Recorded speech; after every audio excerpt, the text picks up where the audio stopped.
ချက်များစွာရဲ့ရှူလာပေးခဲ့တဲ့ချစ်သူနေအစဉ်ပြေပါစေငါတောင်းစုပြုပေးလိုက်ပါတယ်နင်ပြောရသွားပါကွယ်ငါပဲလည်းမချီလိုက်ပါနဲ့ချစ်သူနေစင်ပြေဖို့ပဲငါတယောက်တည်းဒီအဆွေးပင်လေးတဲ့ရောက်ချသွားနေ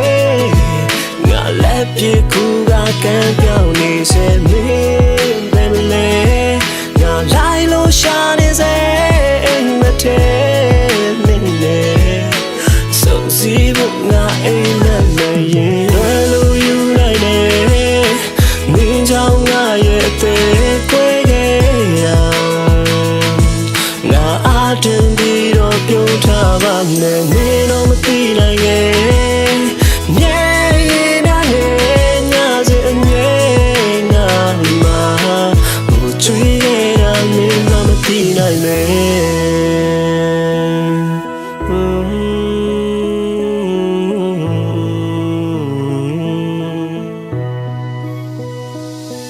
နီးတဲ့အစချီကားသာဝတ္ထုတစ်ပုဒ်ကိုဆွဲဖြတ်ဖြစ်တယ်လို့သူစကားဖြူနေမဲလို့ဘာမှမတတ်ဆိုင်ကွဲလွဲခြင်းမျိုးအချင်းရှိတိုင်းမြဲချွင်းဆိုတဲ့ကျွန်တော်ရဲ့ချစ်ကန်ကန်ချစ်သူလေးမနေ့ကပြောရဲ့လမ်းခွဲစကားအသေးတဲ့နေ့လို့ခုလိုတဲခွက်တစ်ချင်းဆိုလက်ရှိနေ့ချိန်ထိအခန်းတွင်းရှုပ်ကွာပြန့်ကျဲနေတဲ့မင်းတပ်ပုံတွေလွမ်းတဲ့နန်းရင်ပြုံးခဖြိုးရင်မျက်ရည်စားပြီးထွက်ယူသွားတဲ့ကဘာမြေကြီးပေါ်သို့နာကဆက်ဖို့မင်းရှိမှတော့ဘွားတော့ငါတွေခီးဖို့မလို့ရို့အတိတ်ကပုံရိပ်တချို့ကတစ်စစ်စစ်ချင်းစားရှာမင်းတို့ချင်းများကဘာမြေတူးလို့ချစ်လေးပြင်းပြသမျှအခုတော့ခွန်းလက်ချင်းများစွာကိုခွင်ကောင်းယူပြီးစွန့်ပစ်နေကြသလားခုမေးတွေ့လိုက်တဲ့ကောင်ရောငါလိုမင်းပေါ်ချစ်စစ်ဖြစ်ပါမလားအော်မင်းကတော့သူနဲ့တွေ့ရပျော်ပျော်ကြီးပေါ့ကိုကတော့မင်းကိုလွမ်းကြောင်ကောင်းငင်ကြီးကိုအောက်ခေါ်ပြီးပြောဒီဆက်လက်စလဲဆုံးအောင်ငိုတခန်းနဲ့မင်းတောင်းနေကြ secret လေးတွေမြင်ကိုမှမင်းကိုပို့လွမ်းတယ်တွေ့နေကြမှတ်တရနေရဟောင်းနေလဲတရတစ်ခါငါရောက်တယ်အချိန်နေတာပြောင်းသွားတယ်အသေးကွက်တန်းရဟာမပြောက်ခဲ့ဖြစ်ကသမျှမင်းမှန်တယ်ငါရဲ့ကန်ဆာတာကြောင့်ပဲအခုချိန်ထိငါယုံကြည်ချက်နဲ့မင်းငါစီပြန်လာတာစောင့်မယ်မင်းလို့သွားပြီပေါ့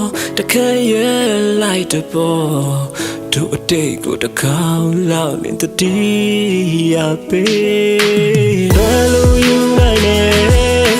မင်းကြောင့်ငါရဲ့အသေး